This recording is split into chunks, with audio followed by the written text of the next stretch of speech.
What's up, everybody? Welcome back to the channel. It is me. They call me Heat. Today, I'm gonna be talking to you guys, just giving my new producers some good information, or some information that I think would help you, succeed in your, your career of becoming a new producer. I just want to say first, Happy New Year to everyone out there. Hope you all had a great New Year's. My New Year's was good. My New Year's was great, actually. I brought it in with my little man, my girlfriend, the people that I love. Spent some time with the family over the weekend. So, my New Year's was great. Or the end of the year going into the new year. Oh, make sure you guys subscribe, hit that bell button so you don't miss any more of these videos, please. YouTube does not work for you to see my content if you don't hit the bell button. Like, they don't even give it to you. You miss a lot of content. Unless you're one of those people that scroll through all day like me, I'm always looking on YouTube trying to see some stuff. So please do those things. And if you guys do like this video, make sure you give it a thumbs up. Make sure you comment below your thoughts at the end of the video so I know how you felt, and if these tips will help you some type of way.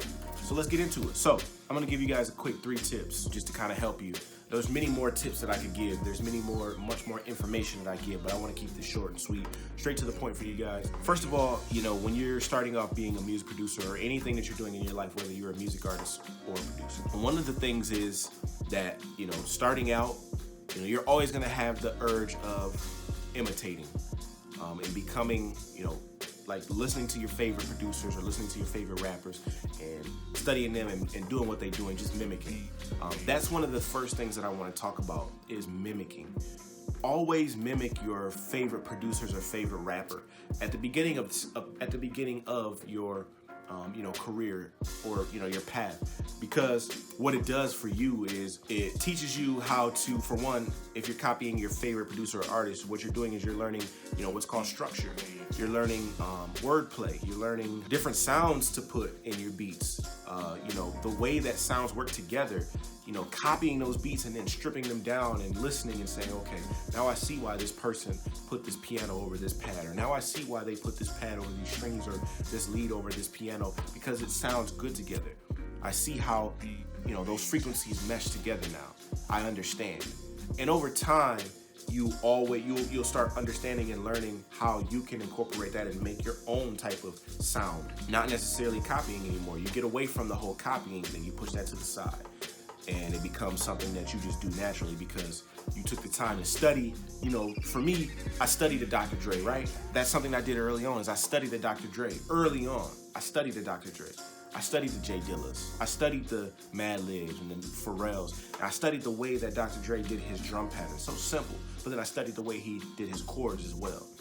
Same thing with Pharrell.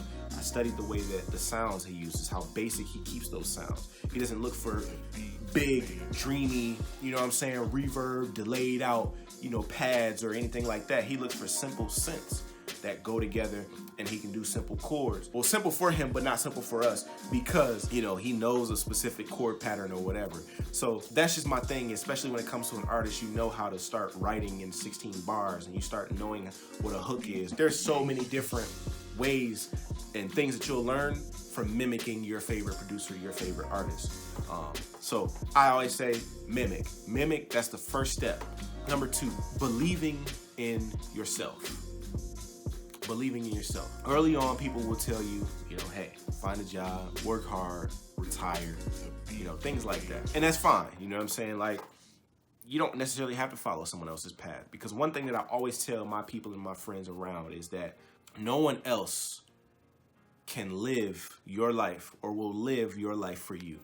So what somebody else may have encountered or experienced in their life, you may not experience that same thing. Your mom and your dad may say, or uncle or aunt, whoever it is, your friends, they may say, yo, that thing that you're chasing is not real. It can't be done. It's hard to obtain. Ask them, why are you saying that? Why do you feel that way? Question them. Because what you'll start to understand and you'll start to notice is that a lot of they want to put their experiences on you. If you want to be great at something, you have to fight, and you have to learn, and you have to study, and you have to put your all into it. You can't listen to what, Uncle Larry or Uncle Joe or, Mama Jan or Papa whatever is saying to you. You really have to understand that I can do this. You may not have been able to do this, but I can do this. I know that I can do this. Follow your passion and know what it is that you really want to do, and really go all in on it. So that's tip number 2. And the last tip that I really want to give to you guys, I talk about a lot, and I really want to like bash this into your heads. Consistency goes along with persistence. Without consistency, you don't grow. You know, there's a saying that if you don't use it, you lose it. And I don't believe that all the way, but I know that it plays some role. And let me explain to you why it plays a role in your career and what you do. Because say, you know, for me, I've been making beats for 10 years, over 10 years. Really been like taking it serious. Since I was about 16 is when I knew, you know, I'm ready to do this full time. Like I wasn't even out of high school yet. Like I was like, yo, I'm about to do this full time. Like this is what I'm gonna do. I'm about to go to school for this, and I'm about to really do this. But then what life does is it throws curveballs in at you, and it shows you that what you wanted to do, you may not be able to do in the time that you wanted to do it. So it's not that you can't do it. And that's with anything in your life, not just for my music producers and my music artists, but this is for anything in your life. Being persistent with what you want is the number one, that's like the number one key. I should have said that number one as tip 1. But nonetheless, it is a tip at the end of the day. Staying consistent, staying persistent as you progress. You know, you gotta really want this thing. You have to really want to be a producer. You have to really want to be an artist. Specifically, just to kind of give you a backstory on why I'm talking about consistency and persistence is because I've been doing this YouTube channel since 2016. At first, it was all about, yo, I gotta get like 50, 100,000 subscribers. Like I gotta grow. Like what it's teaching me is that I watch a lot of Gary Vee, and I'm gonna tie that into what I'm talking about. Gary Vee talks about just doing it. Like, don't even worry about the money. Don't worry about the numbers. Just put the content out. What you're gonna do is you're gonna have that content there so that when someone does find that garden, all of that fruit, all of those trees are there for you, for that person, whoever's there. Whatever they take from it is what they get from it. It's not there for you to say, hey, I got fruit for sale. Hey, I got, you know, wood for sale. Hey, it's for you to plant a seed, and then for someone else to come in and say, yo, there's been fresh watermelon, there's been fresh grapes, there's been fresh everything here the whole time, and I didn't even notice it. Okay, cool, let me take that with me now. And what that does is that takes that one person to say, hey, he's got such and such over here. And it may take 1 year, it may take 6 months, it may take 2 years, it may take 5 years. As soon as that one thing goes, you got a whole herd of people coming now, and you've already got content ready for them. You already have stuff ready for them. And I'm saying all that to say this: being persistent when you only have 1 follower, 1 subscriber, or 1 listener on your Spotify or whatever, or you only sold 1 CD out of the 100 that you pressed up. Persistence is continuing to do that even when nobody is there for you. Nobody's there listening. Nobody's there watching. No one's there purchasing what you have to offer.